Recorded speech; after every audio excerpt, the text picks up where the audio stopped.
Une production du Studio SF.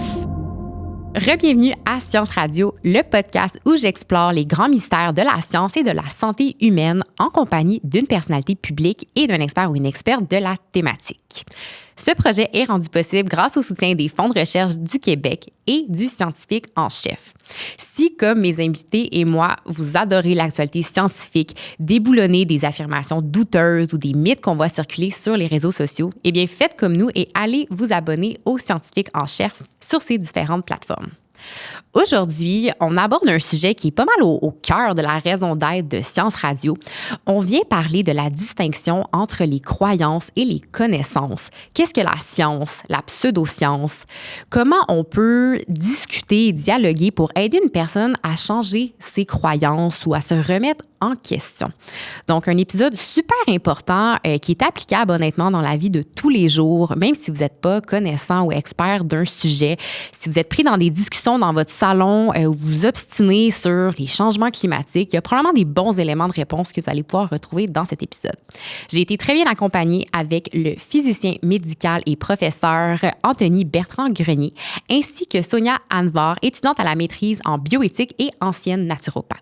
Et sans plus attendre, je vous laisse apprécier l'épisode.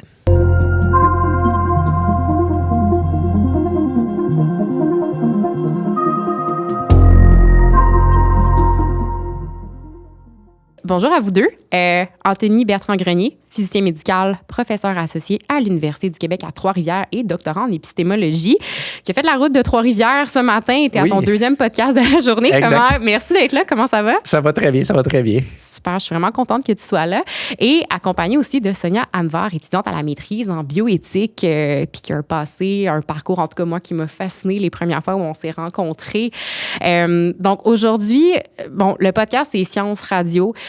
Pour moi, c'était super important d'avoir un podcast qui aborde plus fondamentalement c'est quoi la science, qu'est-ce qui est à la source de nos convictions, de nos croyances, parce qu'au fil des épisodes, selon les thématiques, mais souvent, on vient un peu déconstruire des croyances, corriger des faits, puis d'avoir un épisode un peu qui porte sur ces grands concepts-là, c'était vraiment important pour moi.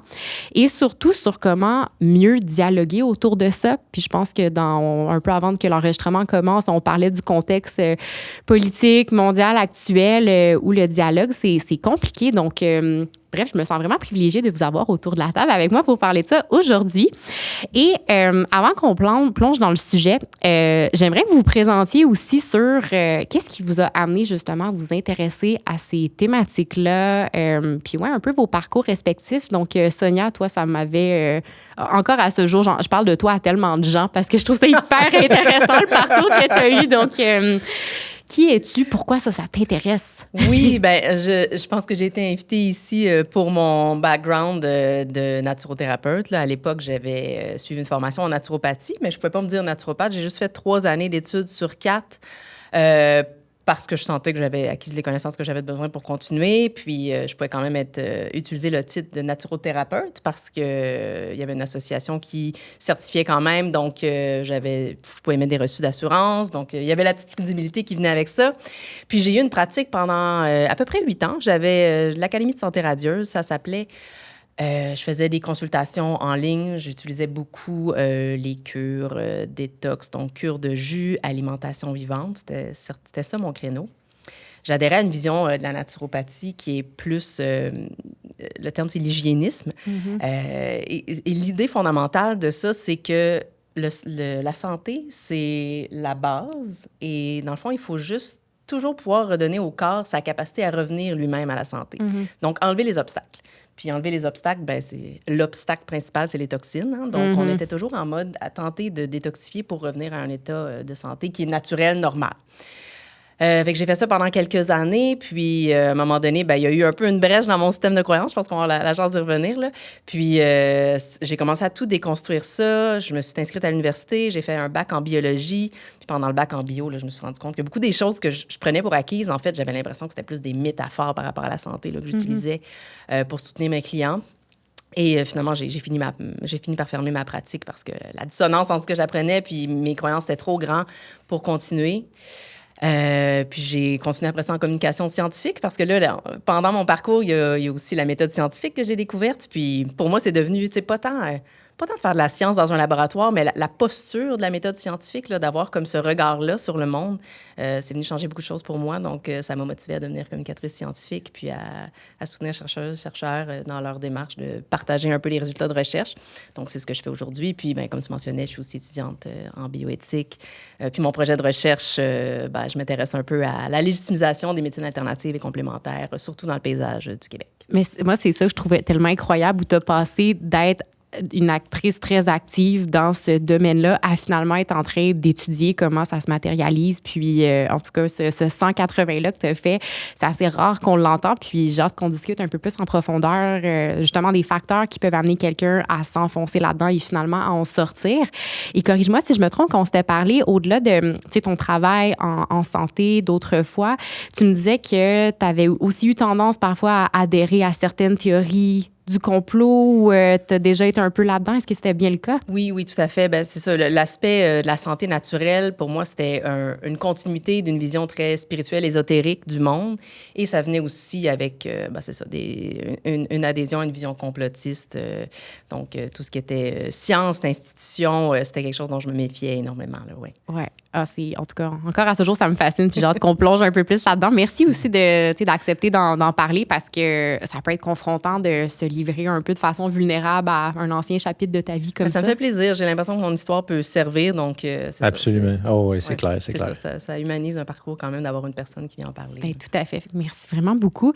Et toi, Anthony, qui est passé de, justement, ingénieur médical, on dirait le truc qui est super, très carré, à finalement étudier la philosophie des sciences. Oui. La philo m'a toujours intéressé, mais mon enseignant de philosophie du collège me dit, écoute, en sciences, tu vas toujours avoir une job. Donc, j'ai fait bac en génie physique, maîtrise en biophotonique et doctorat en physique médicale.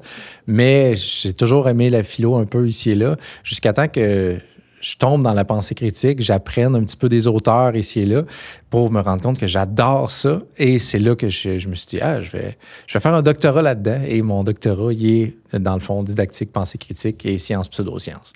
Donc, ça reste quand même lié à la science fortement, mais quand même. Là, c'est vrai que c'est plus tiré de la philosophie que de la science. Puis je tiens à dire, j'ai plus appris sur ce qu'est la science en étudiant en philosophie qu'en étudiant en physique. Ah, ça, c'est quand même assez... Oui, assez ça, fort. c'est spécial. Ouais. C'est assez spécial. Ouais. Je croyais connaître la science pour me rendre compte que je la connaissais pas vraiment. Bien, honnêtement, c'est super intéressant que tu nommes ça parce qu'au fil des discussions qu'on a déjà eues par le passé, moi aussi, ça m'a amené à remettre en question justement, OK, c'est quoi la science concrètement? Donc, j'ai vraiment hâte qu'on en parle. En préparant l'épisode, j'ai un peu regardé quel est le paysage actuel de la désinformation, quel est le niveau de confiance des gens envers la science. Est-ce que les gens comprennent ce qu'est réellement la science? Puis, il y a certaines données que j'ai ressorties de l'étude de suivi annuel sur la santé et des médias qui a été commandée par l'Association médicale canadienne sur un échantillon d'à peu près 4000 Canadiens qui ont entre 18 et 75 ans. Certaines données qui m'ont frappée. Environ 1 Canadien sur 4 croit à des théories du complot comme celle des chemtrails ou à des énoncés comme le fait que le 5G causerait le cancer. 43% des Canadiens sont très vulnérables à la désinformation en ligne. Donc, quand dans cette étude-là, ils montraient des informations en santé en ligne, il y a à peu près 43% des gens qui tombaient dans le panneau et qui adhéraient à des informations qui étaient fausses. Il y a un lien direct entre l'exposition à ces fausses informations-là et à des conséquences négatives sur la santé. On peut penser autant à la santé physique, le fait de retarder des traitements, d'avoir plus d'anxiété par rapport à cette masse d'informations, mais aussi certaines des conséquences, ça peut être des relations sociales et familiales qui sont plus tendues. Puis ça, Sonia, j'ai hâte de voir si c'est quelque chose que tu as vécu dans ton parcours. Et peut-être la petite dernière, il y a 1 Canadien sur 3 qui se dit neutre face à la science. Donc, neutre dans le sens où la science n'est pas quelque chose qui va influencer leurs décisions, mais d'un autre côté, ils ne vont pas la rejeter complètement, ce qui, moi, m'amène à me questionner, est-ce qu'on comprend vraiment ce qu'est la science? Et bref, je me disais, commencer l'épisode avec ça, c'est un peu démoralisant, mais en même temps, moi, sincèrement, c'est la raison qui fait que je fais le travail que je fais aujourd'hui, que je suis ça, et qu'on est assis ici aujourd'hui. Donc, je pense que c'est quand même important de mettre sur la table qu'il y a quelque chose qui se passe. C'est important de s'y intéresser. Puis je pense que pour attaquer la bête adéquatement, bien, ça part de comprendre ce qu'est réellement la science, qu'est-ce qui forge nos croyances. Puis voilà. Donc, Anthony, justement, tu disais que ta notion de ce qu'est la science a évolué. Puis revenant à une espèce de définition de base, la science, qu'est-ce que c'est et qu'est-ce que ce n'est pas? En fait, la science, on peut voir ça très vulgarisé, c'est une méthode pour acquérir des connaissances et comprendre le monde. C'est tenter d'expliquer les phénomènes qui nous entourent.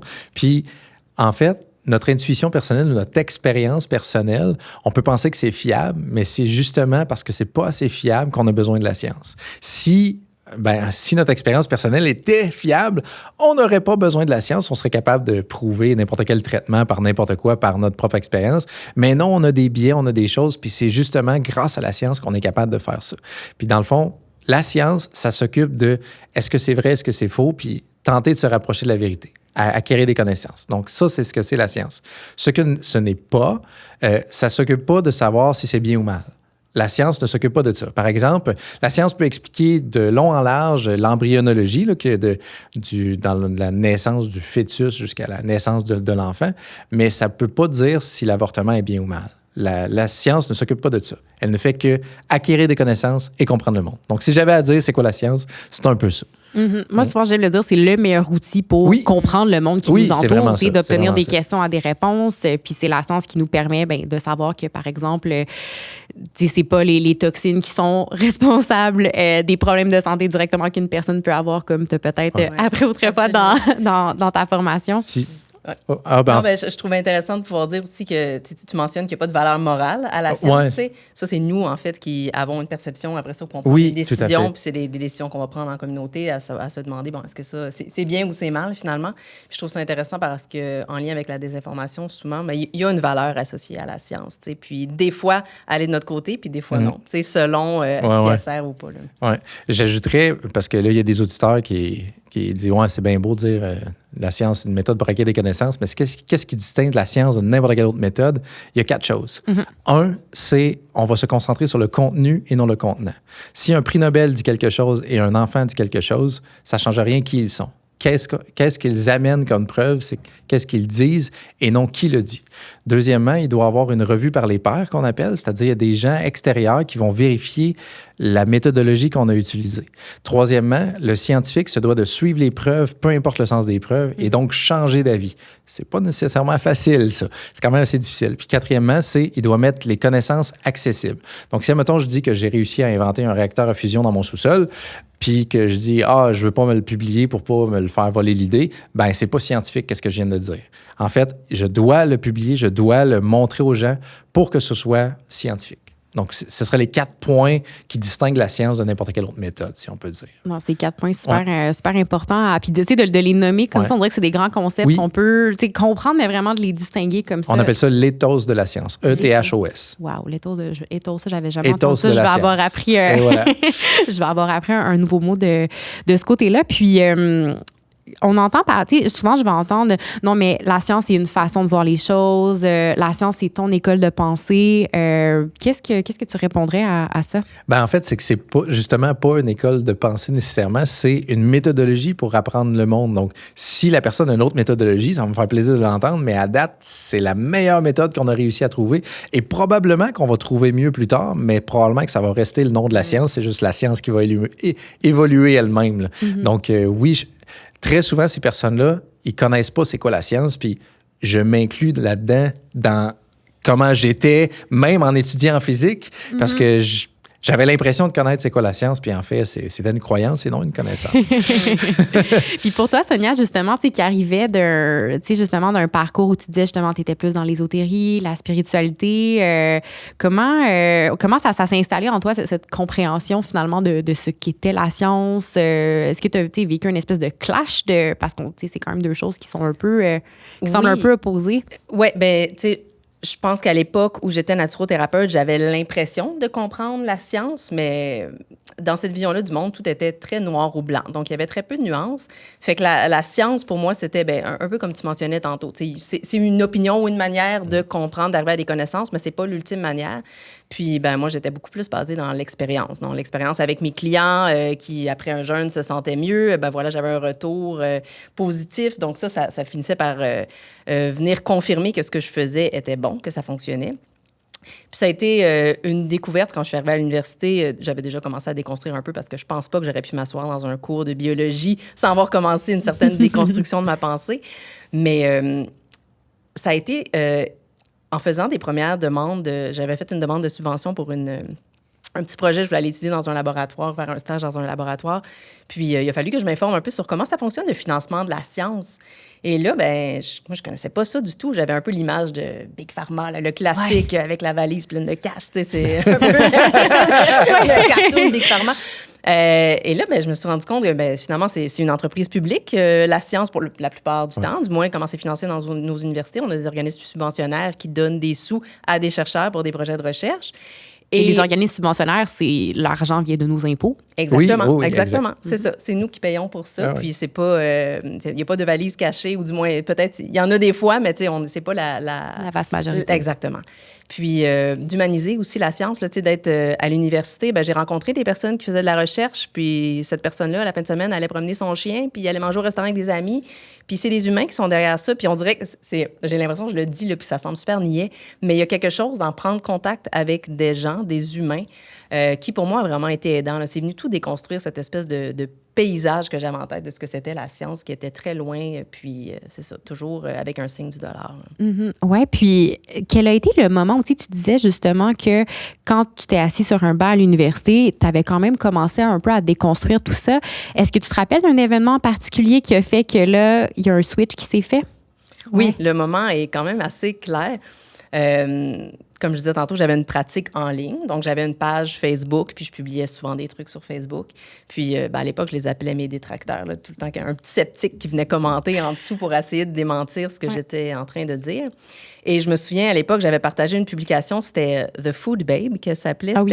Ouais, tu la connais, ouais, c'est ça. Oui. On pourrait dire que c'est une personne qui fait beaucoup dans la chimiophobie. Donc elle prend souvent des positions par rapport à des produits, puis elle est très de l'avant, elle crée des pétitions pour... là, celle que j'avais partagée, c'était entre autres l'azodicarbonamide, qui est un produit qui était dans les pains du Subway à l'époque, et qu'on retrouve aussi dans les tapis de yoga. Donc, le fait que ce soit dans un tapis de yoga aussi, c'était mauvais, là. C'était un produit chimique. Donc, j'avais partagé la pétition sur ma page Facebook. Puis, il y a quelqu'un qui a commenté en dessous disant c'est un produit tout à fait sécuritaire, puis qui m'avait envoyé vers un lien qui expliquait...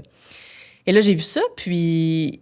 Au lieu d'aller vérifier l'information qu'il m'avait donnée, je suis allée sur Google pour taper azodicarbonamide danger. Puis tous des termes pour tenter de démontrer ma propre posture. Puis c'est le premier moment où j'ai eu un recul par rapport à ma posture. Je me suis dit, je suis même pas en train de m'intéresser à son argument, juste en train de tenter de le démonter. Puis ça a été comme la première petite brèche dans le gros biais de confirmation, finalement, dans lequel je vivais, là. Fait que ça a été un moment clé. Puis à partir de là, ça a été le début de la déconstruction. Là, je me suis forcée à maintenir cette espèce de posture-là, d'aller voir de l'autre côté de la médaille, toujours. Et là, je me suis mis à lire des blogs de sceptiques, Science-Based Medicine, entre autres. Et ça... La pensée critique aussi, j'ai lu Normand Baillargeon, le petit guide... c'était comment ça s'appelait? Le petit guide d'autodéfense intellectuelle. Voilà. C'est drôle parce que je l'ai lu en me disant ça va m'aider à me faire des bons arguments là, puis être plus solide dans mon argumentaire. Mais au contraire, là, j'ai pris connaissance du monde des statistiques, à quel point c'est pas intuitif réfléchir en termes de statistiques, puis à quel point c'est ça. Ça m'a mis face à la possibilité que mon cerveau m'avait grandement induit en erreur. Ouais. On pourrait partir dans tellement on pourrait partir dans tellement de directions là-dessus, mais tu sais, ça m'amène à... Tu sais, il y a deux grandes questions que je voulais explorer, entre autres avec vous. Qu'est-ce qui amène une personne à s'enfoncer dans des fausses croyances et quels sont les facteurs qui peuvent faire en sorte qu'elle s'en sorte. Anthony, toi qui t'intéresses beaucoup à la différence entre une croyance et un fait, qu'est-ce qui amène justement une personne à adhérer à Il y a tellement de choses qu'on pourrait dire, là. Mais en fait, déjà, quand on est exposé à quelque chose, plus on est exposé à quelque chose, plus on va considérer que c'est vrai sans même avoir vérifié au départ. Donc, si on est exposé à tous les jours sur la même chose, c'est pour ça que les publicités fonctionnent. Tu sais, si on a une pub de restaurant, une fois, on n'ira pas au restaurant, mais 8 fois, ça se peut qu'on y aille, alors qu'en fait, on n'a jamais vérifié si c'était bien, si c'était mauvais ou pas. Ben, on y va sur le coup, mais dans le sens que juste le fait d'être exposé à quelque chose peut faire en sorte qu'on va y adhérer. Il y a aussi le biais de croyance qui est très fort. Le biais de croyance, c'est que on ne s'intéresse pas nécessairement à la vérité, mais on s'intéresse à croire vrai les idées qui nous plaisent. Tu sais, j'ai jamais rencontré quelqu'un qui croit en une vie après la mort, mais qui espère qu'il n'y a pas de vie après la mort. Tu sais, on croit à une vie après la mort parce qu'on veut qu'il y en ait une. Et c'est tout à fait normal, en fait. Donc, c'est pas impossible que parmi ces gens-là, que ce soit naturopathie ou n'importe quoi d'autre, ben on veut que ce soit vrai, donc on y croit. Donc, déjà, de base, ça, c'est très, très, très fort. Puis, je m'inclus là-dedans. Là. Il y a des choses que j'aimerais qu'ils soient vraies, donc nécessairement, je peux y croire. Puis, j'ai plein d'autres parcours aussi que ça m'est déjà arrivé. Puis, ça fait que ça peut être même difficile ensuite de déconstruire parce que vu qu'on veut que ce soit vrai, bien, on veut rejeter les informations qui, dans le fond, déconstruiraient qu'est-ce qu'on croit. Puis justement, le fait de déconstruire notre propre croyance, on a parlé du biais de confirmation, qui est justement, on veut confirmer ce qu'on croit et rejeter ce qu'on ne croit pas. Donc, mais il y aurait plein de choses qu'on pourrait dire, l'environnement, la famille, les amis. C'est ça, le fait d'être exposé à quelque chose, puis le fait qu'on veut que ce soit vrai, peut nous influencer, évidemment, à ça. Là. Je lisais une méta-analyse, justement, sur le sujet qui a identifié 3 facteurs que je trouvais intéressants. Puis il y en a plusieurs, mais qui semblaient en englober pas mal. Le premier, c'était le besoin épistémique. Donc, le besoin vraiment de comprendre un phénomène. Et les 2 autres, je les trouvais particulièrement parlants. Il y en a un, c'était le besoin de sécurité. Donc, le besoin du fait que tu comprends quelque chose, tu as une explication simple et claire, c'est rassurant. Donc, si on pense, par exemple, à quelqu'un qui est climato-sceptique, bien, de penser que les changements climatiques, c'est réel, c'est beaucoup plus réconfortant et rassurant de rejeter ça et d'adhérer à des théories Tout à fait, exact. qui prétendent le contraire. Et le troisième, c'était le besoin d'appartenance. À une communauté, oui, tout à fait. À une communauté, exactement. Puis, un des facteurs de risque pour des individus à s'enfoncer dans des théories du complot ou à adhérer à de la désinformation, c'était entre autres l'isolement, des gens qui n'ont pas un cercle social qui est très présent, qui est très fort. Donc, le besoin de comprendre, le besoin de sécurité et le besoin d'appartenance. Donc, ça, c'était justement 3 facteurs qui pouvaient prédire l'adhérence à des fausses croyances. Il y en a une douzaine. Il y en a quelques. Il y en a une douzaine, mais ces 3 principaux-là, je les trouvais intéressants pour après un peu remettre en question quand tu commences à te questionner ou tu as quelqu'un autour de toi qui adhère, qui est en train de s'enfoncer là-dedans, de voir, bon, ben, est-ce que cette personne-là a des facteurs de susceptibilité qui peuvent faire en sorte qu'elle va tomber là-dedans. Exact. Anthony, tu disais qu'il y en avait une douzaine. Oui, ben, en fait, c'est plus des corrélations et non des causalités. Dans le fond, on a juste regardé les gens qui adhèrent aux théories du complot puis quels sont leur comportement et quelles autres croyances ils ont. Donc, on peut penser, ceux qui croient, par exemple, à la pensée magique ou la pensée religieuse ont plus de chances d'aller dans une théorie du complot. Les gens qui ont fait moins d'études, c'est, mettons, quelqu'un qui a fait un doctorat, ça se peut qu'il tombe dans une théorie du complot, mais il y a moins de chances, par exemple. Donc, tu sais, il y a des corrélations qu'on est capable de voir un peu comme tu viens de dire, mais je préfère celle que tu dis parce que c'est les 3, disons, au niveau comportemental qu'on est capable de bien observer, là, parce qu'on ne commencera pas à poser des questions à tout le monde. Oui, est-ce que tu as fait ça? Est-ce que tu as fait... Donc, mais oui, tout à fait. Donc, c'est ça. Il y en a à peu près une douzaine, puis il y en a même de l'autre côté, c'est-à-dire les moins de chances qu'on adhère à des théories du complot. Les gens qui ont besoin de preuves avant de croire quelque chose. C'est les gens qui sont moins crédules, les gens qui font moins confiance à leur intuition. Les gens qui font confiance fortement à leur intuition ont plus de chances de tomber dans des fausses croyances que les gens qui ont moins confiance en leur intuition, ils vont suivre les preuves. Donc, tu sais, il y a des choses un petit peu comme ça, oui, tout à fait. Oui. Sonia, toi, est-ce que quand tu repenses à quand tu as entamé ton parcours plus en médecine alternative, est-ce que dans les espèces de 3 besoins, les autres facteurs qu'on nomme, il y a des choses que si tu te ramènes à ce moment-là qui te parlent? Oui, absolument. Ben, juste dans ce que tu décris, Anthony, côté personnalité, c'est sûr que j'étais beaucoup plus axée sur mon intuition, sur un mode de vie où je m'intériorisais beaucoup. Puis la pensée rationnelle, c'est quelque chose que j'ai dû apprendre. C'est pas quelque chose, à la limite, dans des cercles plus ésotériques, c'était quelque chose qu'on apprenait un peu à rejeter. Le mental, c'était un peu C'est l'ennemi. Ben, un peu, tu sais, c'est ça, là, c'est comme tu essaies de suivre plus ta voix intérieure. Puis, par rapport aux besoins, ben, comme je disais tantôt, quand j'ai commencé mon bac en bio, j'ai l'impression que beaucoup des choses que j'expliquais à mes clientes, mes clients, c'était des métaphores, mais c'était des métaphores rassurantes. Puis, tu sais, je reprends l'exemple des toxines, que cette idée-là qu'il y a une toxémie, il y a une charge toxique qu'on doit éliminer, puis c'est ça qui va nous ramener à la santé. C'est super simple comme explication. Ça donne aussi un pouvoir sur sa propre santé parce que, si je me détoxifie, là, la mode, c'est les cures de parasites. Ça fait que si je fais des cures de parasites, si je fais des lavements au café, si je fais des trucs comme ça, je vais éliminer ce qui est mal, puis mon corps va tranquillement revenir vers la santé. Fait quelque chose de très, en anglais, on dit empowering. Il y a une genre prends le contrôle. Exactement, une reprise de contrôle sur sa propre santé. Puis ça aussi, c'est rassurant. Ça vient aussi par rapport aux besoins d'anxiété, répondre un peu plutôt à un besoin de réduire l'anxiété, répondre à ça. Là. Donc, ouais. Puis quand tu as commencé à remettre en question ce monde-là, est-ce que tu avais des collègues naturothérapeutes? Puis, tu sais, est-ce que ton sentiment d'appartenance à cette communauté-là a dû en prendre... Comment tu as vécu, justement? Parce que, tu sais, ça devient parfois un peu...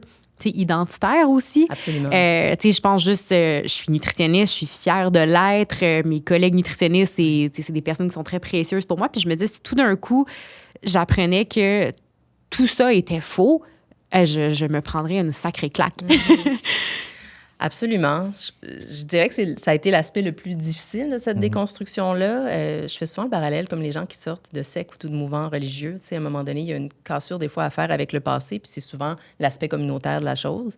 Donc, autant mes clientes, mes clients, je veux dire, c'était des gens, j'en avais qui commentaient à chaque fois que je publiais un truc en ligne. Donc, il y avait un sentiment quand même d'attachement. Je les connaissais bien. Fait que la communauté des gens qui me suivaient, mais aussi, oui, des collègues, en effet... une personne en particulier à qui je pense, on était comme ça parce que c'est elle qui m'avait tout enseigné sur le jeûne et tout ça. Puis on se parle encore une fois de temps à autre, mais il y a comme une espèce de... Il y a des endroits où on peut plus aller dans nos conversations. Là, il y a... Puis je sais, elle m'a déjà mentionné quand je parlais de mon parcours universitaire, puis elle m'avait demandé « Est-ce que tu as pris le vaccin pour la COVID? » Puis j'ai osé dire oui, tu sais. Puis elle finit par me dire qu'elle pensait que j'avais été brainwashée à l'université. Mais je comprends son point de vue parce que c'est ce que j'aurais pensé de moi à l'époque aussi. Puis tu peux pas voir ça autrement, sinon ça viendrait contredire complètement, elle, son mode de pensée, son mode de croyance. Donc, si j'avais acquis des connaissances à l'université, ça fonctionnerait pas.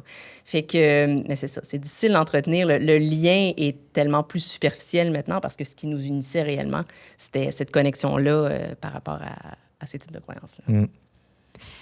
Je te voyais réagir, Anthony. Oui, En fait, c'est que j'ai eu la même mentalité. Moi, j'ai été élevé dans la religion. Là, donc, moi, dans ma tête, c'était pas concevable de quelqu'un qui croyait pas en Dieu. C'était même pas concevable. Je comprends pas comment ça pouvait être possible d'être athée à l'époque. Ouais. Alors que, moi, ça a été à l'âge de 13 ans là, que ça a été... que disons que je me suis rendu compte, c'est peut-être pas ça. Là. Donc, mais je vois un parallèle clair que de tout ce que tu dis. Tout ce que tu dis, je me suis reconnu quand j'étais petit. Oui, puis tu sais, dans ce que tu nommes aussi, l'aspect d'attachement et tout aussi, la composante émotionnelle est vraiment importante aussi dans un message ou quelque chose qui vient justement beaucoup nous conforter, qui est rassurant et qui a justement ce truc de je suis capable de régler le problème de quelqu'un. Ce sentiment de validation envers soi-même, c'est aussi une des choses qui peut faire en sorte qu'on s'enfonce encore plus dans des croyances. Donc, de s'extriper de ça quand il y a cette composante émotionnelle qui est peut-être un peu moins rationnelle qui est présente, c'est aussi extrêmement, extrêmement difficile. Et ça m'amène aussi, Anthony, j'avais suivi une de tes formations, puis on en avait déjà parlé sur comment débattre cordialement. Ou est-ce que c'était ça? C'est pas un débat. C'est comment... l'entretien épistémique, c'est questionner les méthodes pour... dans le fond, c'est vérifier si ce qu'on croit est réellement vrai. Puis, c'est vraiment... c'est pas un débat. On discute avec les gens. Et ce qui est le fun de cet entretien épistémique, c'est que on se dit nous-mêmes que ça se peut qu'on ait tort et c'est la personne devant nous qui a la vérité. Donc, on pose des questions à savoir comment la personne a déterminé que c'est vrai. Ouais. Et jusqu'à quel point il croit à 100%, à 90%, peu importe. Puis ça peut être n'importe quelle croyance. Par exemple, les produits naturels, jusqu'à quel point tu crois que ce produit naturel va éliminer les toxines de ton corps. OK? Là, ensuite, tu te bases sur quoi? Puis, nous-mêmes, la force de l'entretien épistémique, non seulement c'est cordial, mais en plus, c'est que moins on en connaît sur le sujet que la personne est devant nous, plus ça va être facile. Moi, si je fais ça avec quelqu'un qui croit que la Terre est plate, ça risque d'être difficile avec mon passé de physique. Mais si je parle de vaccin, mon dernier cours de biologie, il date du collège. Là. Donc, ça risque d'être beaucoup plus facile faire un entretien épistémique, c'est-à-dire questionner la personne. Et la personne elle-même va se rendre compte que finalement, les preuves que j'avais, c'était peut-être pas des aussi bonnes preuves que ça, puis ça amène le doute. Et on peut même, il y a des gens qui peuvent changer d'avis même à une croyance qu'ils ont depuis 30 ans ou 40 ans. Là, c'est très fort, l'entretien épistémique. Ça, c'est quelque chose, moi, avoir découvert ça, l'entretien épistémique, qui a beaucoup changé ma pratique comme nutritionniste parce que, bon, dans mon domaine, la nutrition, terreau très, très fertile pour la désinformation. Puis, une des difficultés que je rencontrais, que d'autres collègues rencontraient aussi, c'est que, bon, avec la quantité phénoménale d'informations qui arrive et qui est disponible en ligne, quelqu'un me dit le gluten est mauvais pour tout le monde. Moi, si je réponds non, c'est pas vrai. Ouais. Ça fonctionne pas. Ça fonctionne pas. Ça fonctionne pas. Puis ça, je pense que c'est une des premières choses à déconstruire que de corriger par des faits. Ça ne fonctionne pas. Ça, c'est un biais cognitif qu'on appelle le retour de flamme. Puis, plus on expose quelqu'un avec des faits pour une croyance qui est contre les faits, si on peut dire, bien, plus la personne va rejeter les faits et se conforter dans sa croyance. Puis on a tous ce biais-là. Oui, on a là. tous On le a tout réflexe correcteur. On a tous le réflexe correcteur. Donc, je suis pas en train de dire que les autres, ils l'ont, puis moi, non. Non, je l'ai clairement. Puis, justement, mettre des faits, ça peut fonctionner pour certaines personnes, dans certains cas, mais souvent, on pogne un mur. Donc, l'entretien épistémique permet de contourner ce mur-là. Et ça fonctionne vraiment fantastique. Il y a aussi l'entretien motivationnel qui y ressemble. Je connais des infirmières qui le font avec des gens moi, je le pratique aussi. Oui, OK. Qui le font avec les gens qui doutent des vaccins, justement. Là, donc, pour encourager leur enfant à se faire vacciner. Là. Mais c'est questionner les méthodes pour acquérir des connaissances, puis pour que la personne se rende compte par elle-même que les preuves qu'elle avait, c'était peut-être pas des preuves, finalement. Puis pour faire la distinction en l'entretien motivationnel, c'est beaucoup plus d'amener la personne à se poser des questions pour retrouver ses motivations intrinsèques. Puis dans le changement de comportement, c'est quelque chose qui est vraiment qui est super important. Mais la belle complémentarité, justement, de l'entretien épistémique, c'est que parfois, tu sais, tu es devant quelqu'un, justement, qui a une croyance et auquel il est vraiment attaché à sa croyance, ça fait partie de son identité, il est très convaincu et convaincant. Puis là, tu te dis, bon, mais comment je fais pour traverser cette barrière-là et qu'on puisse dialoguer? Puis, c'est vrai, je pense que c'est le genre de notion qu'on gagnerait tellement comme humanité à mieux comprendre, autant pour des thématiques de santé que des grands enjeux sociopolitique comme on vit actuellement. Donc, Anthony, toi qui es justement quand même bien calé là-dedans, est-ce qu'on peut justement élaborer plus sur des exemples de comment est-ce qu'on peut appliquer l'entretien épistémique? On est dans notre salon en train de parler d'un sujet qui, visiblement, on n'est pas du même côté de la barrière. Par exemple, les vaccins causent l'autisme. Par exemple. Parce que c'est moi, j'aime bien demander jusqu'à quel point tu y crois. Par exemple, 0% et que c'est sûr que c'est faux et 100% et que c'est sûr que c'est vrai. La majorité du temps, les gens vont dire pas loin de 100%, là, mais des questions à poser, ce serait quel est le pourcentage de la population qui est vaccinée? Puis les gens vont dire la majorité de la population. Et ensuite, quel est le pourcentage de la population qui est autiste? Et là, le pourcentage ne sera pas le même. Et là, quand le pourcentage n'est pas le même, on va dire, si les vaccins causent l'autisme, comment ça se fait que, par exemple, la personne a dit que 90% de la population est vaccinée et il y a 10% d'autistes ou 20% d'autistes? Parce qu'on prend... Ça, c'est une autre chose. On ne contredit jamais la personne. Si elle dit que 100% des gens qui sont autistes, on laisse la personne le dire. C'est un peu étrange à fonctionner, mais c'est vraiment comme ça. Il ne faut pas contredire la personne. Donc, l'exemple que je donne, c'est ça, par exemple, qui a dit que 90% des gens qui sont vaccinés et 20% qui sont autistes. Et on dit comment ça se fait que les vaccins causeraient l'autisme s'il y a 90% de la population qui sont vaccinés et qu'il y a juste 20% d'autistes? Et là, la personne va se mettre à réfléchir par elle-même. Et les moments de victoire de l'entretien épistémique, c'est les moments de silence. Ouais. Parce que ça veut dire que la personne réfléchit. Puis nous, en tout cas moi, là, j'ai le goût de parler, j'ai le goût de dire des faits et il faut que je me l'affirme. Ouais. Oui. Il faut que j'arrête de parler pour que la personne réfléchisse par elle-même. Et ça, c'est fantastique. Parce que là, elle va se rendre compte, finalement, c'est peut-être pas vrai. Et là, elle va baisser sa croyance. Ça va peut-être pas du jour au lendemain, mais elle peut baisser sa croyance de 100% à, mettons, 90 ou 80. Ouais. Et là, c'est déjà un petit moment de victoire parce qu'on a introduit une petite roche dans son soulier qu'elle va tout le temps y penser à chaque fois qu'elle va marcher. Puis là, par après, ça va revenir. Puis ça se peut que 6 mois plus tard, là, elle a changé d'avis. Ça se peut qu'elle change d'avis dans la conversation. Ouais. Mais ça, c'est un petit exemple. Donc, dans le fond, c'est poser des questions et à un moment donné, on va avoir une contradiction. C'est sûr qu'on va en avoir une. Et on pose une question qui montre une contradiction que la personne a dit. Tu sais, quelqu'un qui croit au karma, c'est-à-dire que quand on fait des bonnes choses, que des bonnes choses vont nous arriver. Quand on fait des mauvaises choses choses vont nous arriver. On dit, si quelqu'un ne fait que des bonnes choses, est-ce qu'il n'y a que des bonnes choses qui vont lui arriver? Et là, on se rend compte que la personne... Ouais, peut-être pas. Ça se peut qu'il y ait de la mortalité dans sa famille, ça se peut qu'il y ait un poignet de maladie. Tu sais, il y a des choses comme ça qui peuvent amener à une contradiction et on lui pose la question. Mais de façon polie, là, pas dire « Hey, qu'est-ce que tu dirais si tu pensais comme moi? » Non. De façon polie. Puis je tiens à dire, ça peut être moi qui est dans l'erreur aussi. Donc, moi, j'y vais toujours d'un œil intéressé, curieux, parce que très souvent, je connais pas qu'est-ce que la personne me dit, me parle. Donc, le karma, c'est un bon exemple parce que je repense au début, tu sais, quand tu disais qu'on veut que quelque chose soit vrai. Oui, moi, le karma, j'aimerais que ce soit vrai. J'aimerais tellement que le karma, ce soit vrai. Moi, j'aimerais que la sorcellerie soit vraie. Capable de faire des sorts, là. Je trouve ça le fun, là. De l'éviter. Puis la télépathie, ça serait tout le fun. Mais la télépathie, je suis pas sûr. Oui, dépendant. Mais tu sais, ce que j'entends beaucoup, c'est qu'il faut vraiment se mettre dans une posture de curiosité et de redéfinir, de ne pas arriver dans la discussion en mode « je vais te convaincre ». Non, exact. Et ça, souvent, c'est le réflexe très humain qu'on a à avoir de « je vais te dire comment tu devrais penser ». C'est ça, exactement. Alors qu'il ne faut pas faire ça. Il faut vraiment y aller dans le questionnement, y aller dans... Puis si la conversation tourne un peu au vinaigre, il faut arrêter la conversation. Puis ça se peut qu'on soit vraiment choqué pendant la conversation, mais il ne faut pas que ça paraisse parce qu'il faut se dire, non, la personne devant moi, je ne connais pas son passé. J'en ai aucune idée à travers quoi elle a été. Peut-être qu'il y a eu une cause de mortalité dans sa famille suite à un vaccin, par exemple. Puis il y a l'aspect émotionnel. Il y a l'aspect émotionnel qui est très, très fort. Donc, il y a des choses comme ça qui peuvent arriver.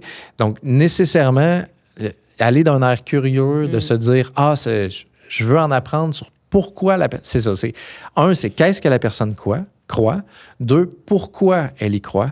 Et 3, comment elle a déterminé que c'est vrai. Le 3 est le plus important, mais des fois, même le 2, pourquoi elle y croit, on peut se rendre compte que elle y croit pour des bonnes raisons, puis j'ai même pas le goût de la faire changer d'avis. Tu sais, ma grand-mère qui croit qu'il y a un papillon à travers sa fenêtre, c'est mon grand-père qui vient pour lui dire salut. Je vais pas y faire un entretien systémique. Tu sais, c'est ridicule. Non, mais il y a des choses qui... Des fois, des gens peuvent avoir des fausses croyances, mais faire de bonnes choses avec. Donc, j'ai pas le goût de changer sa mentalité, tu sais. Oui, puis des fois, ça, je le vis en consultation où quelqu'un, au cours de ce qu'il va me raconter, va nommer une fausse croyance. Puis autant que c'est un bel outil, tu sais, je me pose toujours la question, est-ce que cette fausse croyance-là peut lui nuire? Est-ce que c'est quelque chose qui est nuisible à la société ou à elle-même en ce moment? Puis d'apprendre à un peu choisir ses combats, puis à partir de quel moment est-ce que ça peut être pertinent justement d'embarquer? En fait, c'est quel est l'impact de la personne quand elle a cette croyance versus quand elle l'a pas ou quand elle change d'avis. Il faut juste regarder c'est quoi l'impact. Puis si tu juges selon ce que tu penses. Mais tu as nommé justement les comme 3 grandes catégories de questions quand on va embarquer là-dedans. Le quoi, pour bien définir quelle est la croyance. Puis ça part aussi de l'importance de s'intéresser à l'autre personne parce qu'une personne ne peut pas changer d'avis si elle se sent pas comprise, écoutée ou sent que c'est pas dans son intérêt. Donc, de aussi bien comprendre de quoi il est question. Exact. Dans le fond, on va lui poser la question, qu'est-ce que tu veux dire par vaccin? Qu'est-ce que tu veux dire par autiste? Et ça va arriver même que la personne n'est pas capable de définir le mot. Ça m'est déjà arrivé. La personne a tenté de définir, elle n'a pas réussi, puis elle m'a juste dit, finalement, je ne crois pas à ça. Et là, Et ça s'est arrêté là. Ouais. Oh, wow! Ouais. Ça n'a pas été long, celle-là. Mais oui, tout à fait. C'est bien définir les termes parce que des fois, tu sais, j'ai parlé karma, mais ça se peut que la personne devant moi n'a pas la même définition que moi du karma. Ouais. Donc, qu'est-ce que tu veux dire par karma? Et là, on prend sa définition. Et même, ça m'est arrivé quelqu'un qui parlait des vaccins, puis pour lui, les vaccins, c'était poison. Donc, OK, ta définition de vaccin, ça veut dire poison. Ouais. Mais je prends sa définition. Par après, on a reparlé un peu plus sur c'est quoi le poison, mais je prends sa définition et je ne le contredis jamais, jamais, jamais, jamais. Ouais. On dirait le fond que je ressors de l'entretien épistémique, c'est le fait que tu te mets dans une position où l'autre va se sentir à l'aise d'être vulnérable. Parce que ça demande énormément de vulnérabilité, de se remettre en question et de repenser à ses Tout à propres... fait. Fait que la position de... Je te mets à l'aise, puis je pense que ça fait aussi partie de l'entretien épistémique à partir du moment où ça tourne un peu au vinaigre d'arrêter parce que, justement, la personne, elle va perdre cette posture-là d'ouverture si elle se sent confrontée ou elle se sent dans face à des faits ou des choses qui vont faire en sorte que... Oui, puis, tu sais, je pense que je veux le nuancer en ce moment aussi que ça se peut aussi à un moment donné qu'on questionne quelqu'un parce qu'on croit que elle amène une fausse croyance, mais c'est nous qui sommes dans le tort. Exact. Donc, c'est pas une posture de je te manipule à essayer de te montrer la vérité. Je pense à des fois où, je sais pas, j'ai peut-être parlé à ma belle-sœur qui est psychologue ou j'arrivais avec une idée où je la questionnais pour me rendre compte après, OK, non, mais c'est moi qui est dans le tort. Ouais. Donc, tu sais, l'entretien épistémique, c'est aussi dans... Oui, ben, d'où la curiosité. Il faut se dire, OK, je vais être curieux, la personne devant moi croit telle chose. Moi, je ne m'y connais pas tant que ça. De ce que je sais, je pense que c'est une fausse croyance, mais écoute, je suis prêt à être écouté. Je suis prêt à changer d'avis. Puis si on n'est pas prêt à changer d'avis, on est mieux de ne pas faire l'entretien épistémique, je dirais. J'ai une question qui m'habite. Moi, je me dis, mais comment ça, on n'a pas appris à dialoguer comme ça? C'est tellement... Pourquoi petit, on n'a pas appris à se parler comme ça au lieu de s'ostiner sur nos points de vue? On dirait que dès qu'on est confronté, on veut, nous, avoir raison puis parler de nous. Je sais pas, ça doit être humain. Ça doit être humain. Notre passé de Québécois, Français. Je sais pas. Mais effectivement, c'est une bonne question. Oui, puis moi, une question aussi, Anthony, tu me diras ce que tu en penses, mais autant dans ma pratique que quand je fais avec des amis, puis que là, il y a des sujets, justement, soit de santé ou politique qui embarquent, de poser la question à la personne au préalable, est-ce que tu as envie qu'on en parle? Est-ce que tu es ouvert à ce que je te challenge par rapport à ce que tu dis ou que je te pose des questions pour mieux comprendre? Je dirais peut-être pas le mot challenge. Peut-être pas challenger, mais... moi, je dirais vraiment juste, je suis intéressé par ce que tu dis, puis la personne, elle va être intéressée à t'en parler. C'est pas arrivé à date. J'ai même eu des conversations avec 2 extrémistes, mais vraiment, là, les fausses croyances, ils les collectionnaient. Là. Puis des complotistes à côté, là, ils pensaient à n'importe quelle fausse croyance, ils l'ont. Okay. Puis ça s'est très bien passé. La conversation, en fait, les personnes croyaient, théorie du complot mondial, les vaccins causent l'autisme, Jésus va revenir sur Terre dans 6 mois, puis il va sauver tout le monde qui croit en lui. Vraiment, là, il y en avait beaucoup, beaucoup, beaucoup, beaucoup. Puis ça s'est quand même très bien passé parce que je connaissais rien de ce qu'ils disaient ou à peu près. Je me suis dit, je vais vraiment m'intéresser à ce qu'ils me disent. Et ça s'est bien passé justement parce que j'étais cordial, j'étais gentil, puis j'essayais pas de les remettre en question du tout. Ils n'ont pas nécessairement changé d'avis, mais au moins, la conversation a bien été quand même. Puis j'ai eu d'autres conversations avec eux après, puis les autres conversations ont mieux été grâce à ça. C'est un peu étrange, là, mais c'est vraiment le fun, en fait, l'entretien épistémique. Là. Donc, Oui, non, mais continue. Vas-y. J'ai l'impression que ce que tu cherches, c'est d'avoir peut-être un consentement à la déconstruction. Oui, exactement. Ouais. Puis, je trouve ça vraiment intéressant parce que, on en parlait, tu disais, ta grand-mère qui pense que le papillon, c'est son mari décédé, c'est pas plus grave, mais, tu sais, peut-être que, disons, moi, je vais prendre mon expérience. Si on m'avait challengé en entretien épistémique puis qu'on m'avait déconstruit tout ça, il a fallu que je deal un peu avec les conséquences de ça. Mais le fait que je sois allée là toute seule, on dirait que c'est correct. C'était de ma faute, mais ça peut être une grosse responsabilité, en effet, de mener un entretien épistémique qui fonctionne bien puis qui amène une énorme déconstruction qui fait en sorte que la personne doit quitter un milieu religieux ou doit... Exact. Fait qu'il y a des conséquences, puis c'est ça. Je trouve que le consentement par rapport à ça, c'est intéressant. Oui, puis en fait, ça vient justement avec, quand je disais les 3 niveaux de questions, le quoi, le pourquoi la personne y croit. Ça, c'est bien de savoir si la personne croit à quelque chose qui, dans dans notre mentalité, c'est une secte, par exemple, ben peut-être c'est mieux de ne pas déconstruire parce que la personne peut perdre toute sa communauté, puis les conséquences sont peut-être plus catastrophiques. Tu sais, même si nous, de l'extérieur, on peut penser que ça n'a pas de bon sens que la personne croit à ça, mais à l'inverse, c'est peut-être juste ça qu'elle a. Dans la vie, tu sais. Oui. Donc, c'est pour ça qu'il faut faire attention à qui on veut déconstruire. On veut pas le faire nécessairement à tout le monde. Puis, pour vrai, là, c'est pour ça que le pourquoi est important. Pourquoi la personne, elle y croit. Puis, juste s'intéresser un peu plus. OK, puis, y a-tu d'autres personnes avec toi? T'as-tu quelque chose? Juste ça, on peut se rendre compte que, oups, là, j'ai peut-être pas le goût de déconstruire la personne. Tu sais, oui, il peut y avoir des croyances très populaires, que c'est pas nécessairement des sectes, mais c'est juste des fausses croyances, disons, débunkées. Mais, tu sais, c'est ça. Il faut penser à l'impact. Là. Je peux donner l'exemple de l'astrologie. Si la personne, elle y croit parce qu'elle lit son horoscope, elle trouve ça drôle, ben, c'est pas vraiment grave. Mais si elle se dit qu'elle doit laisser son chum ou son conjoint ou sa conjointe parce qu'elle est verso ou je sais pas quoi, ben là, l'impact est pas mal plus fort. Puis là, on se dit, peut-être que ce serait bien qu'elle se remette en question. Puis si jamais on se rend compte qu'elle a toute une communauté, ben là, peut-être qu'on veut pas enlever sa communauté d'astrologie. Fait que peut-être qu'on va se dire, bon, ben peut-être qu'elle est heureuse comme ça, peut-être qu'elle est bien comme ça. Ce serait à voir. C'est sûr, c'est un no à juger, mais en même temps, le consentement, il est vraiment important. Il est vraiment important quand même. Là, Puis une chose aussi, tu sais, je nous écoute parler depuis tantôt. Je pense que c'est important aussi de normaliser que l'entretien épistémique, c'est difficile parce que c'est pas notre premier réflexe. Non. Ça demande, tu sais, de beaucoup réfléchir à, OK, qu'est-ce que je vais dire? Et c'est pas intuitif parce qu'on a tendance à réagir de façon, à corriger les faits, à être un peu plus émotif, puis maudit, pourquoi tu crois ça? Puis à s'emporter. Donc, je pense que, tu sais, si on en parle de... Tu sais, moi, les fois où j'ai entendu ces informations-là, les premières fois, j'étais comme, mais ça a tellement de sens. Et après, quand je suis arrivée dans des situations où j'essaie de l'appliquer, j'ai fait, oupelaï. Oui, hein? Oupelaï. Puis là, on dirait que je réfléchissais trop. Puis donc, c'est normal. Et le pire, c'est qu'on n'a pas infini de temps avec la personne. Non. On a des fois 5 minutes, 10 minutes. Oui. Donc, 5 ou 10 minutes, c'est difficile de faire un entretien épistémique parce qu'un entretien épistémique, c'est long. Ouais. Très souvent, comme avec ceux des complotistes, moi, ça a duré 3 heures. Oupelaï, OK. Donc, tu sais, mais je veux dire, il y en avait beaucoup à parler. Il y en avait beaucoup.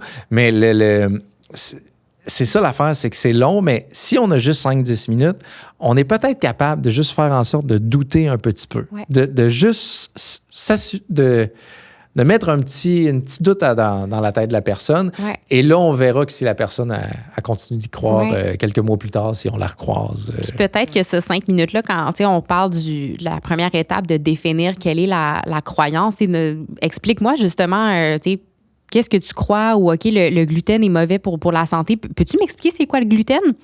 Oui. Et la personne ne sait pas c'est quoi. Puis après, fin à la conversation. Aussi. Ou tu sais, ça peut être, OK, ça s'arrête là parce que on est tu croises un inconnu dans le métro. Moi, le nombre de fois que ça m'arrive, des fois, je vous racontais avant que j'ai passé les derniers mois en France, puis que, j'ai le small talk, j'ose facilement aux gens autour de moi. Puis il y a des fois où c'est quelqu'un que je vais jamais revoir. Mais on discute, puis je me pratiquais des fois à sortir le fameux quoi de juste, explique-moi, peux-tu définir tel truc? Puis c'est ma station de train, merci, bonsoir. Puis, puis je partais, puis écoute, je ne reverrai plus jamais cette personne-là. Mais là, je me souviens des fois à me fermer la gueule parfois sur des sujets de nutrition de OK, là, enlève ton chapeau nutritionniste, t'es pas là pour corriger les gens. Puis que là, on me sortait, le pain, c'est mauvais. Puis OK, mais quel type de pain? Tu sais, pourquoi tu crois ça? Puis là, je voyais la personne qui hésitait. Puis écoute, moi, je peux plus continuer cette conversation-là. Il faut que je sorte de la station de train. Ouais. Mais c'est des moments, justement, où, tu sais, je trouve ça intéressant que tu dis, des fois, on n'a pas beaucoup de temps. Ah ouais. Mais des fois, juste ça pour venir semer un doute. Oui, exact. C'est... Oui, tout à fait. Puis le gluten, pour moi, ça marcherait mieux parce que je m'y connais pas du tout là-dedans. Ouais. Donc, moi, ça serait normal de poser la question, c'est quoi le gluten? Parce que pour vrai, je sais pas c'est quoi. Donc, moi, ça serait plus simple. Mais toi, j'avoue, si la personne connaît ton passé, là, elle va encore plus se baquer. Elle va se dire, t'es nutritionniste, puis tu me poses la question, c'est quoi le gluten? Ça fonctionne moins envers les gens qu'on connaît bien, du moins qui nous connaissent bien, et qu'on pose une question, qui savent qu'on sait la réponse. Ouais. D'où le pourquoi, moi, je donnais l'exemple de la Terre plate, étant physicien, là. Mais si je croise un étranger puis il sait pas que je suis physicien, ben là, je peux poser la question. Ouais. Mais quelqu'un de ma famille, là, comment ça se fait que tu me poses cette question-là? Là? Ouais. Donc, c'est pour ça que... Mais c'est dur parce que les personnes avec qui, justement, les croyances vont peut-être vraiment plus venir nous chercher, qu'on va être le plus tenté de déconstruire, puis on peut se dire, genre, ah, youpi, là, j'ai la nouvelle arme de l'entretien épistémique pour venir déconstruire des trucs. C'est avec nos proches où ça peut justement moins bien fonctionner parce qu'ils nous connaissent. Oui, exact. Puis ça, justement, dans ces situations-là, ce serait quoi tes recommandations de stratégie qui fonctionnent bien? Ça fonctionne quand même. Ouais. Ça fonctionne quand même. Des fois, ça peut être juste un peu plus long, mais ça fonctionne quand même. L'entretien épistémique reste la même. Je dirais, ça fonctionne beaucoup mieux seul à seul. En groupe, c'est vraiment difficile parce qu'il y a quelqu'un d'autre qui va dire quelque chose d'autre, puis des fois, il peut dire... briser l'élan, puis mentionner un fait, par exemple. « Ah, pourquoi tu crois à ça? » Puis juste le fait que la personne, elle se sente dévalorisée, elle ne voudra plus s'ouvrir. Donc, il faut faire en sorte que la personne puisse s'ouvrir, puis seul à seul, ça va mieux. Puis le fait de poser des questions que on s'y connaît pas, donc peut-être le gluten avec ta famille, ça fonctionnerait pas parce qu'ils savent que tu es nutritionniste. Mais il y a peut-être d'autres questions que tu aurais pu poser, comme « C'est où tu as appris ça? » Oui. Tu sais, ça, c'est une question que tu peux poser pareil parce que même si tu as un passé nutritionniste, ben que tu es nutritionniste actuellement, mais le fait que tu dises ça, non, je suis vraiment intéressé, la science évolue toujours, puis si jamais tu as appris ça de quelque chose de fiable, je vais l'introduire dans ma pratique. Et là, la personne peut... Ah oui, OK. Bon, ben là, elle peut être beaucoup plus ouverte à te le mentionner. Puis, c'est des exemples comme ça. Mais il y a toujours quand même moyen de le faire, même avec notre famille, même avec... même pour ce qui est de la Terre plate, pour moi, il y a des manières, mais il y a des questions à poser. Mais je sais qu'il y a des questions que moi, je ne peux pas poser. Ouais. Puis, en ligne, tu sais, quand les gens publient des fois sous une publication, répondent en commentaire. On peut-tu faire un entretien épistémique en ligne? C'est très difficile. C'est très difficile parce qu'il y a tellement de monde qui peuvent... troller, qui peuvent mentionner des choses, entrer dans la conversation. Si vous êtes seul à seul, ça peut mieux fonctionner, mais en ligne, c'est très difficile. Puis surtout qu'on n'a pas la réaction des gens. Non. Si, par exemple, moi, je suis devant toi puis je te dis « Oui, parle-moi de telle chose », t'as ma face, t'as ma réaction pour vrai, mais en ligne, on ne sait même pas si la personne nous troll ou nous fait avoir ou tout ça. Donc, si vous avez à le faire en ligne, faites-le en privé pareil et non en public parce que ça peut dégénérer. Là. Ouais. Mais ça fonctionne quand même, mais c'est beaucoup plus difficile. Très ardu. Très, très, très ardu. Ça me fait penser, Sonia, toi, tu disais un des points de départ qui a commencé à te faire remettre en doute, c'est quand à un moment donné, justement, quelqu'un t'avait écrit. Est-ce que ton entourage, ta famille, tes amis t'avaient déjà remis en question ou à ce moment-là? À ce moment-là, non, pas tant. Mais j'ai pas été tant confrontée par famille, amis. En fait, les amis avec qui ça s'enlignait moins, nos croyances, ben, je les ai délaissés avec le temps. Là, je me suis fait un nouveau cercle social et tout. Fait que ça venait pas tant de ma famille, non. C'est ça, c'est vraiment venu de l'extérieur. Je sais, ça aurait pu peut-être venir de ma famille, mais j'ai l'impression que quand on me mettait au défi, un peu comme t'expliquais tantôt, Anthony, plus de faits, ça fait que finalement, on se braque puis on se renforce dans nos croyances. Ouais. Ben, c'était comme ça que je me sentais quand j'étais challengée par des gens de mon entourage. On dirait que j'avais toujours la réplique pour un peu cesser le débat, puis ça allait pas plus loin. C'était pas des moments où je m'intériorisais puis je me questionnais. Là. Ouais. Mes parents n'étaient pas formés à l'entretien épistémique. Non. Je pense que c'est une minorité de personnes, mais j'espère que cet épisode pourra justement donner, faire des découvrir, faire découvrir ce que c'est, amener des outils.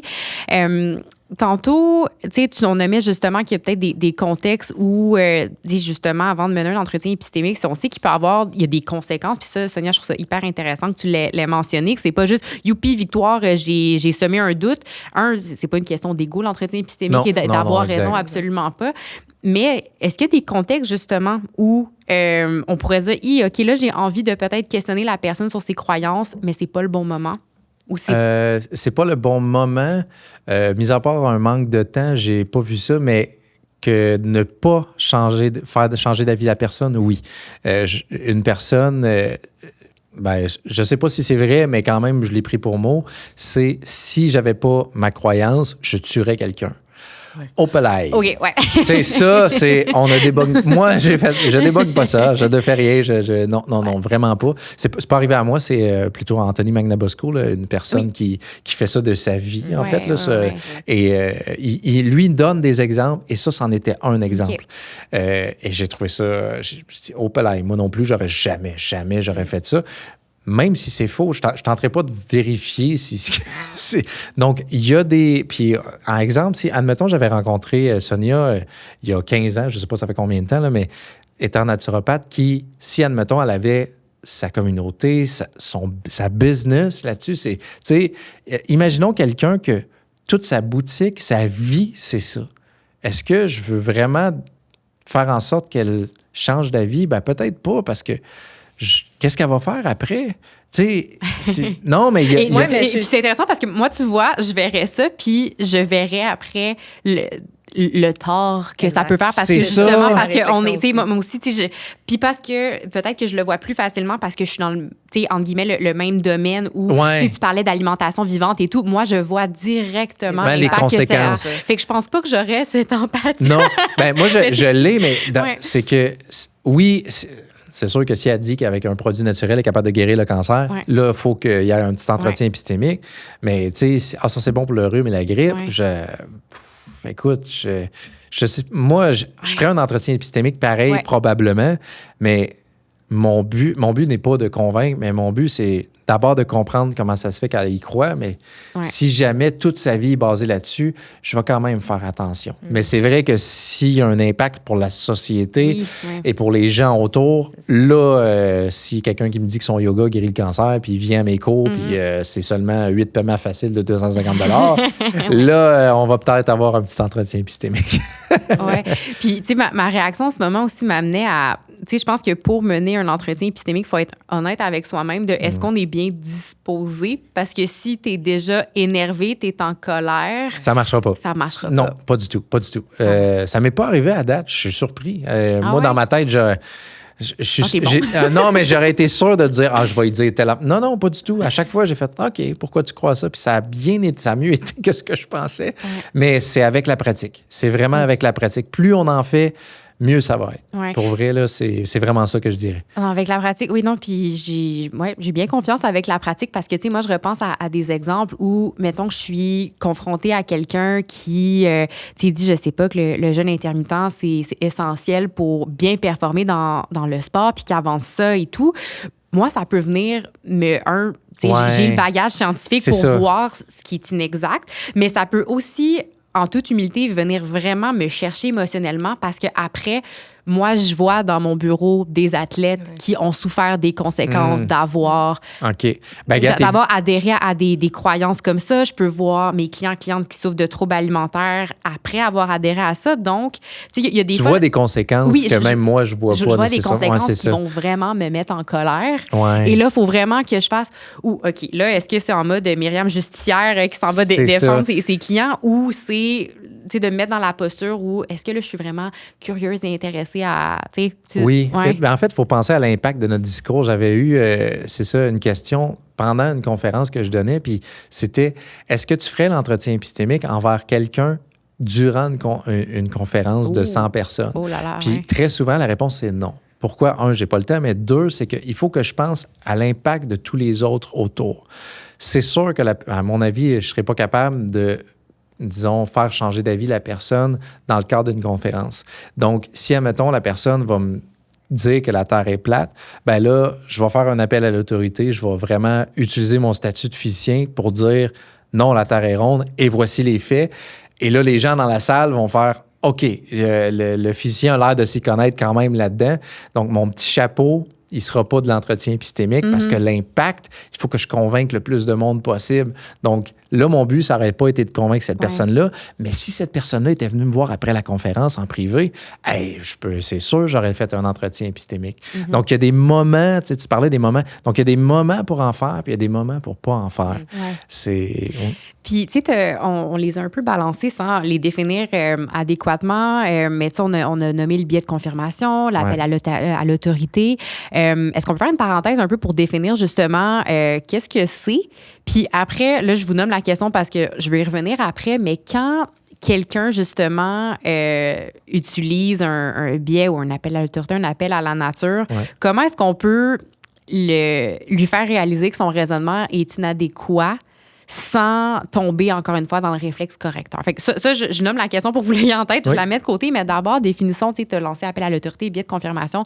Qu'est-ce que c'est et pourquoi c'est important de savoir ce que c'est? OK. Bien, les biais cognitifs, dans le fond, on a des raccourcis que notre cerveau fait qui sont tirés génétiquement standard comme ça. Par exemple, j'avais dit, plus on est exposé à quelque chose, plus on va y faire confiance. C'est normal. Depuis qu'on est bébé, on voit des visages humains.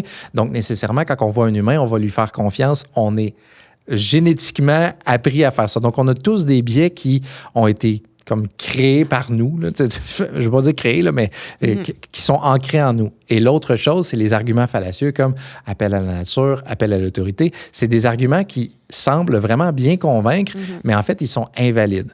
Puis je peux même répondre tout de suite à ton autre question. Comment qu'on fait pour débunker ça? Bien, l'entretien épistémique, ça fonctionne très, très bien. Par exemple, quelque chose qui s'appelle l'appel à la popularité. C'est quelqu'un qui dit « Ah, il y a tellement de gens qui y croient, ça doit être vrai. » Qu'est-ce qu'on dit avec ça? Bien, on peut juste poser une question. Si 100% des humains croyaient que la Terre était plate, est-ce que ça changerait la forme de la Terre? Et là, la personne peut se rendre compte, ben, même si on y croit, ça ne veut pas dire que c'est vrai. Même s'il y a beaucoup de monde qui y croit, ça ne veut pas dire que c'est vrai. Et elle-même peut se mettre un petit doute en tant que tel. Puis même, on peut inverser ça. J'avais vu quelqu'un qui m'avait dit, il y a 100 médecins homéopathes, 100 médecins qui croient à l'homéopathie au Québec. Puis moi, il y en a tellement, c'est sûr que c'est vrai. Puis moi, j'ai juste répondu, ben, s'il y en a 100 qui y croient, ça veut dire qu'il y en a peut-être 23 000 qui y croient pas. Est-ce que ça veut dire que c'est faux? Et là, la personne... juste le fait de poser une question qui amène une contradiction, ça fait en sorte que la personne peut y réfléchir un petit peu plus longuement. Là. Donc, je ne sais pas si tu voulais ajouter. Non, ben je vois pas d'autre manière de le faire que ça, là, d'apporter des questions qui amènent à une réflexion, puis pour que ça vienne de la personne, finalement. Parce que, mettons, tu sais, je pense, l'appel à la nature, moi, c'en est un que je vois excessivement tous les jours dans mon travail. L'appel à la nature étant pour le définir, la croyance que quelque chose est forcément meilleur parce qu'il est de source naturelle. Ou plus sécuritaire. Oui, ou justement, qui est meilleur ou plus sécuritaire. Puis, tu sais, bon, on en parle en ce moment du venin de serpent. Ça vient de la nature, de la lave de volcan, ça sort de la nature. L'uranium radioactif. Oui, exactement. Une attaque de grizzly, c'est naturel. Oui, exactement. Donc, ben, c'est ça. C'est pas forcément meilleur ni plus sécuritaire. Puis ça, des fois, de questionner quelqu'un, ben, tu sais, définis-moi ce qui est naturel et définis-moi ce qui est chimique pour que je comprenne un peu mieux. Parce qu'ultimement, si je pose la question, est-ce que vous préférez boire des trucs qui sont chimiques ou naturels? Les gens vont dire, ben, naturel.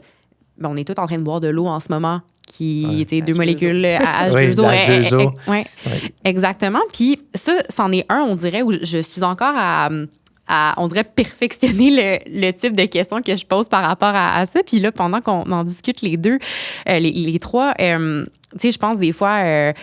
je fais beaucoup de sport d'endurance. Donc là, tout ce qui est, bon, les gels, les poudres de glucides et tout, c'est quelque chose d'important. Puis les gens vont parfois me dire, mais tu sais, des gels, j'ai pas trop... Tu sais, je préférais consommer une purée de pommes, par exemple, plutôt qu'un gel parce que le gel contient plus d'ingrédients chimiques. Puis là, c'est là où des fois, je repensais qu'on parlait, si j'ai du temps, on est sur le vélo en train de monter un col où là, moi, je suis déjà à bout de souffle. Puis là, je me disais, bon, est-ce que c'est le moment de faire un entretien épistémique? Est-ce que c'est le moment de faire un entretien épistémique? Puis des fois, moi, je me surprenais à nommer, oh non, mais là, ça, ce que tu utilises, tu sais, c'est ce qu'on appelle un appel à la nature, puis c'est pas vrai que... Fait que tu vois, c'est ça, tu vois, là, c'est des fois le réflexe que j'avais où là, j'étais comme, OK, non, c'est pas la bonne application de la chose, et je le nomme parce que c'est quelque chose que je fais, que d'autres personnes font, puis que c'est le réflexe naturel qui peut embarquer. Le réflexe naturel!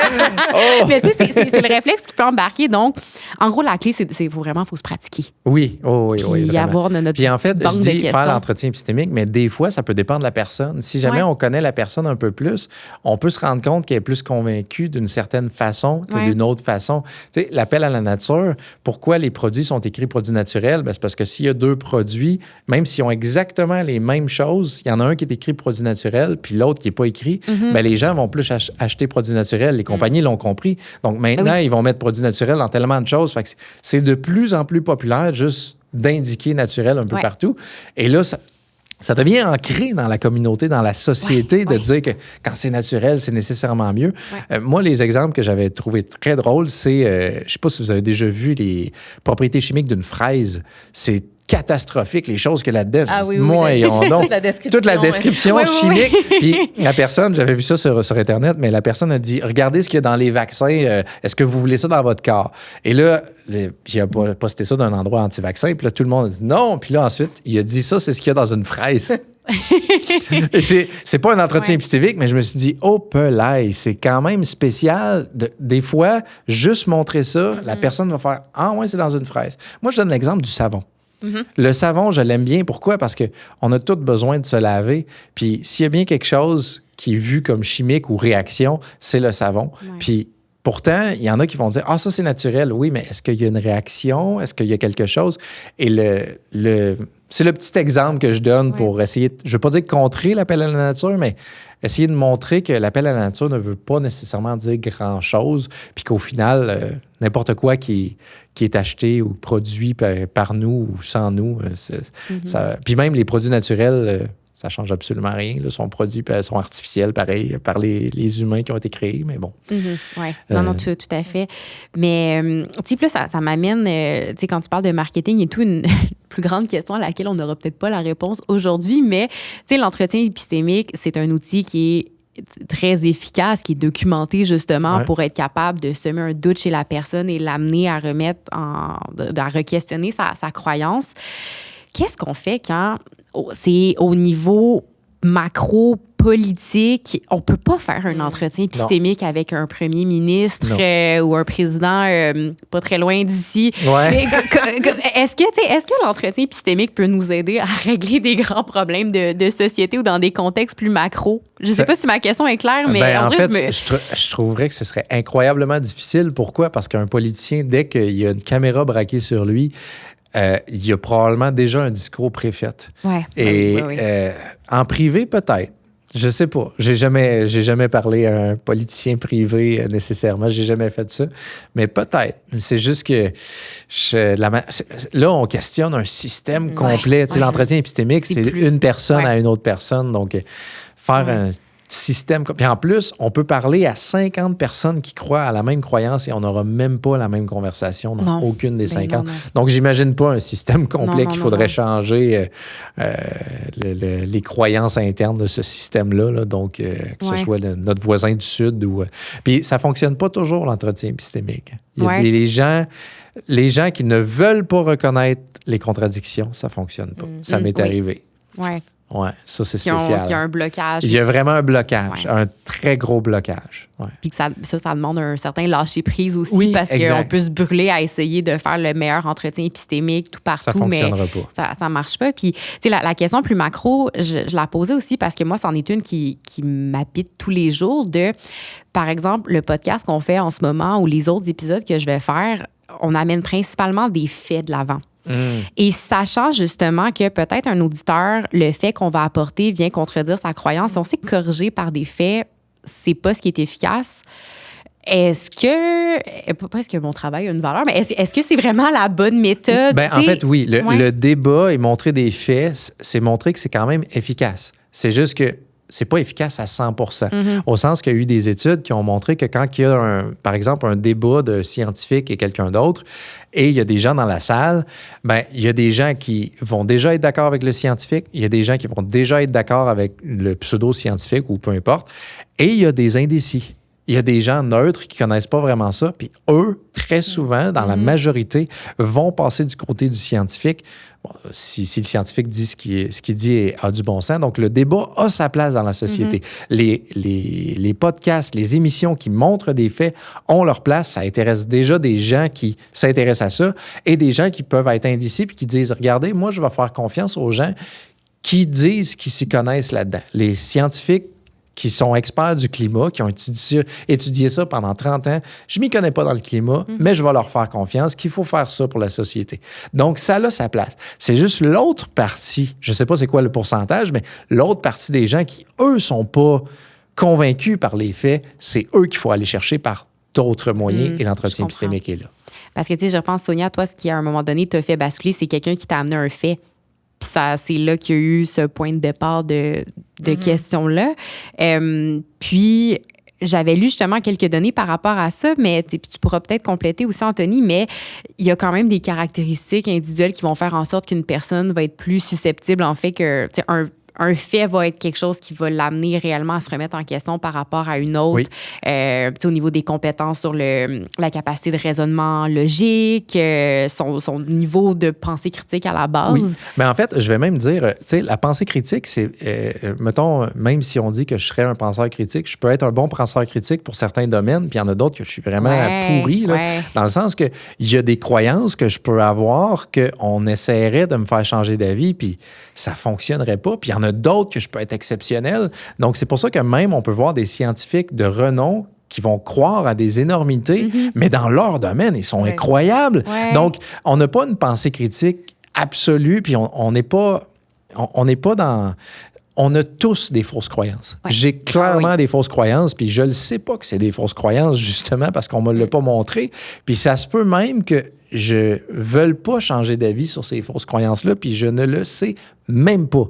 Mais moi, je suis quand même... Non, mais pense que t'es moi, je vais suivre les preuves, puis je suis prêt à changer d'avis sur pas mal tout ou à peu près, là, mais au niveau des faits. Mais c'est ça, c'est que c'est pas binaire. Tu sais, ça vient avec la nuance de Sonia disait tantôt. On peut être vraiment très fort en entretien épistémique dans un domaine, en pensée critique, puis OK, je m'y connais, tu sais, toi, tu t'y connais en nutrition, mais peut-être dans un autre domaine. Je suis tout pourri, là. Ben, c'est ça. Ben, même chose pour moi. Moi, en nutrition, là, je suis sûrement pas bon. Puis, justement, je peux me faire avoir totalement.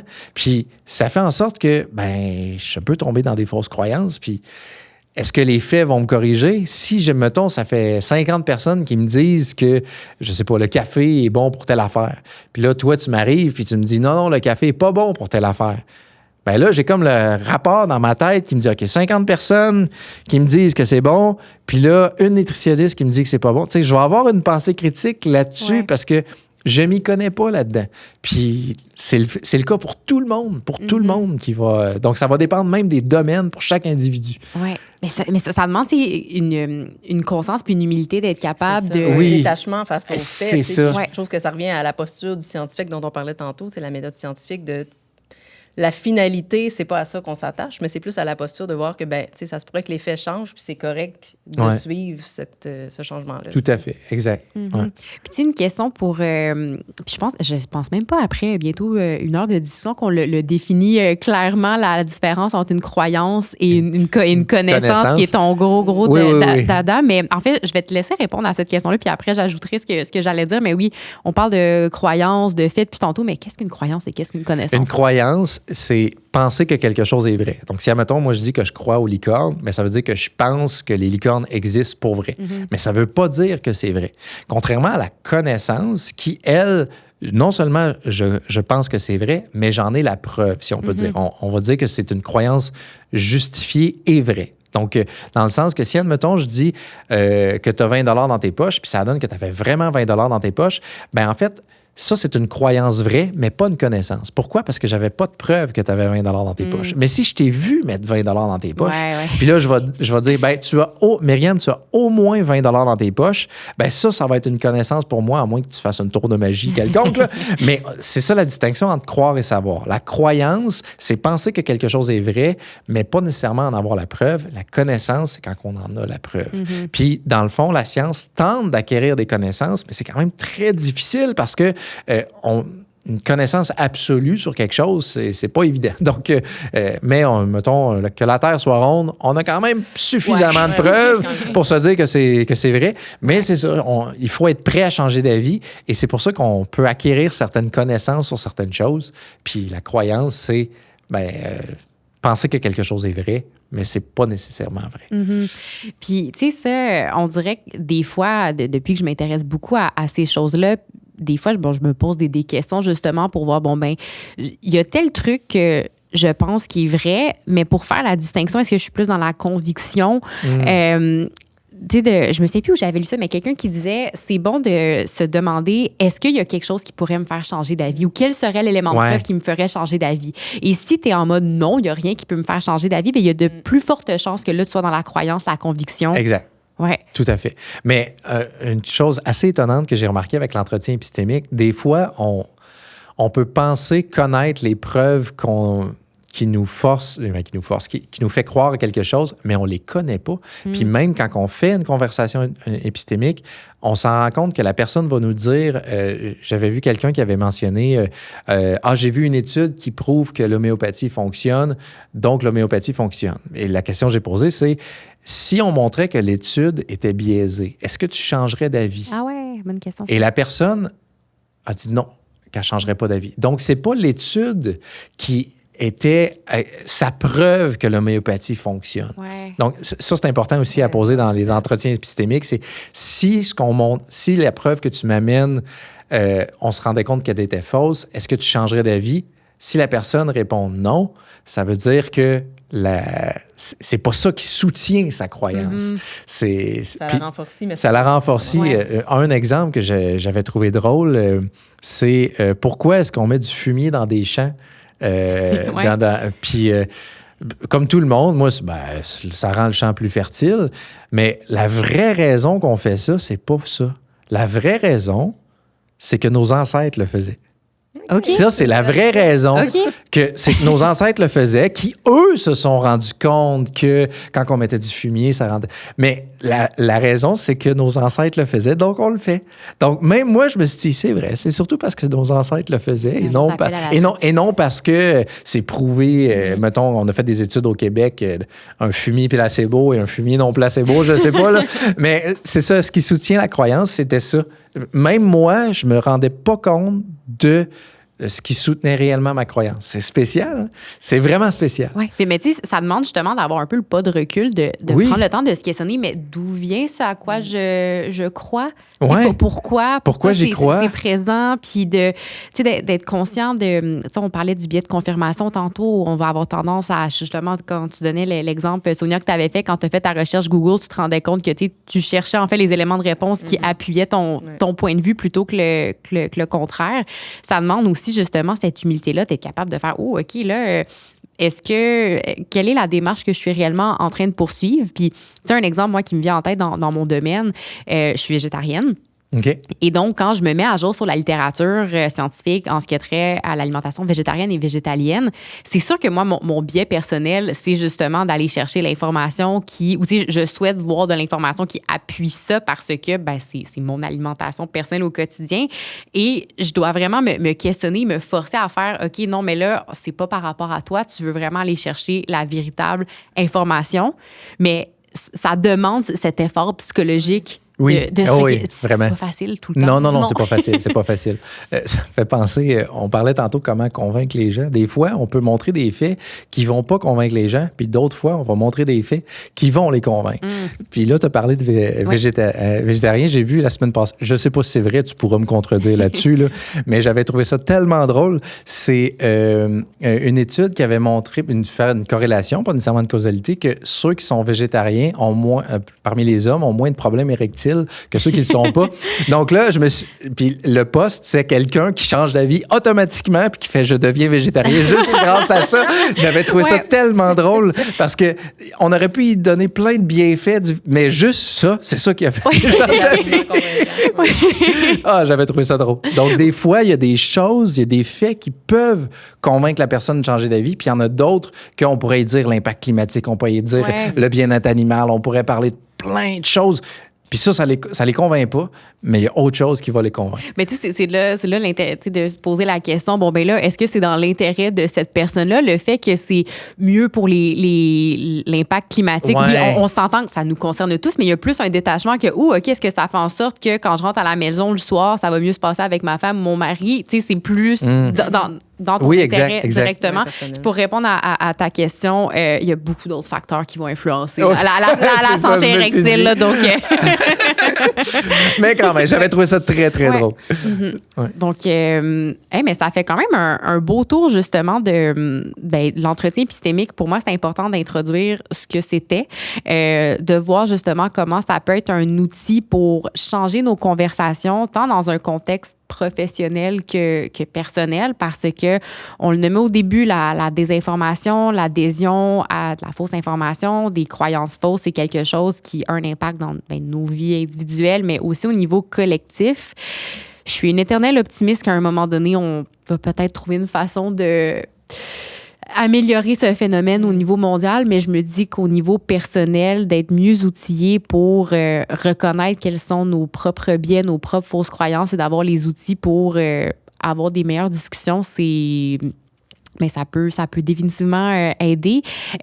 Anthony, si tu avais mettons qu'il y avait une chose que tu veux que les gens retiennent par rapport à l'entretien épistémique, qu'est-ce que ce serait? En fait, c'est questionner quelles sont les preuves qui font en sorte que ce qu'on pense est réellement vrai. On peut se faire des entretiens épistémiques à nous-mêmes, c'est-à-dire se poser la question, ma croyance, est-ce que j'ai suffisamment de preuves? En pensée critique, il y a quelque chose qui s'appelle la balance de Sagan, c'est-à-dire il faut que mes preuves soient proportionnelles à l'affirmation.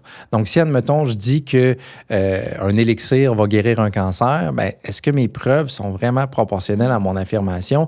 Puis si c'est pas le cas, bien là, on se rend compte que peut-être qu'il ne faudrait pas l'utiliser ou peut-être qu'il faudrait le tester. Donc, moi, j'aurais dit, pour ce qui est de l'entretien épistémique, c'est ayons pas peur de poser des questions, que ce soit à d'autres personnes ou à nous-mêmes, puis vérifier comment on en est venu à croire que c'est vrai. Qu'est-ce qui fait que c'est vrai? Donc, ce serait la chose que j'irais avec ça. Ouais, non, mais je pense que c'est ce que j'entends, de vraiment se mettre dans une posture de curiosité. Puis ce que j'aime beaucoup de l'entretien épistémique, c'est que tu n'as pas besoin d'être un expert sur un sujet pour l'utiliser. C'est l'inverse. Et c'est ça. C'est l'inverse. Ouais. Moins on en connaît sur le sujet, plus ça va être facile parce qu'on va être capable de poser des questions qu'on connaît absolument pas la réponse. Tu sais, tu as parlé tantôt de, justement, toi, le gluten, mais nécessairement, tu te connais déjà là-dedans. Donc, pour toi, c'est difficile de faire abstraction de toutes tes connaissances, alors que moi, ça serait très facile. Puis toi, Sonia, justement, l'entretien épistémique, là, on se connaissait déjà un peu, tu connaissais déjà Anthony. Toi, à quel moment tu as découvert ça dans ta vie? Est-ce que c'est J'ai découvert ça quand même assez récemment. L'an dernier, je suis tombée sur le podcast ça s'appelle Street Epistemology. Oui, puis, oui. là, c'est ça, vous connaissez, il fait des entretiens épistémiques, puis on peut les écouter audio. J'ai écouté ça un peu, puis c'est en rejasant avec Anthony, j'ai fait « Ah oui, c'est vrai, j'étais tombée là-dessus. » Puis là, je me suis remis à lire. Je suis là-dedans, je suis en train de lire « How to have impossible conversation ». Puis honnêtement, je pense que c'est un outil qui va me servir tant pour moi, pour continuer à me questionner, puis après ça, ouvrir la conversation avec d'autres. Là, fait que, ouais. Oui, puis tu t'es beaucoup ouverte justement par rapport à ton parcours, le 180 que tu as fait. Il y a peut-être des gens qui nous écoutent en ce moment qui vivent un changement qui c'est peut-être identique au tien, similaire ou dans un autre contexte. Toi, maintenant, qui est un peu... Tu as fait le 180 et là, tu t'épanouis dans autre chose dans ta carrière. Les gens qui vivent peut-être de la détresse en lien avec ça ou comment... Ouais, est-ce que tu aurais un mot à leur dire par rapport à ce changement-là?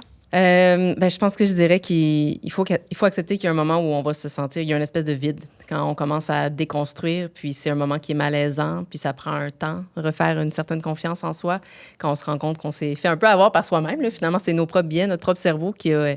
Mais bon, après, comme Anthony, tu l'as expliqué, c'est la nature humaine, ça fait partie de qui on est, donc je pense que c'est d'avoir confiance aussi, qu'on a été capable de se déconstruire, qu'on va être capable aussi d'aller chercher les outils qu'il faut pour finalement faire des choix qui sont un petit peu plus judicieux dans le futur. C'est un beau... Je pense que c'est un bon message d'espoir. Puis ça revient aussi pour moi à l'aspect d'humaniser la chose, de se rappeler qu'on est des humains, on parle de concepts théoriques, justement, de ce qui est l'outil de l'entretien épistémique, des croyances et des convictions, mais qu'à la base, on est des êtres humains qui vivent des changements de vie, puis qu'on doit un peu... Ça s'inscrit dans la complexité de ce changement-là. Puis je vais peut-être terminer avec une question plus philosophique, mais qu'est-ce que si vous aviez une baguette magique, ce serait quoi un changement que vous feriez dans le monde, dans cette thématique-là, au niveau de la désinformation, des croyances ou Introduire la pensée critique dans l'éducation.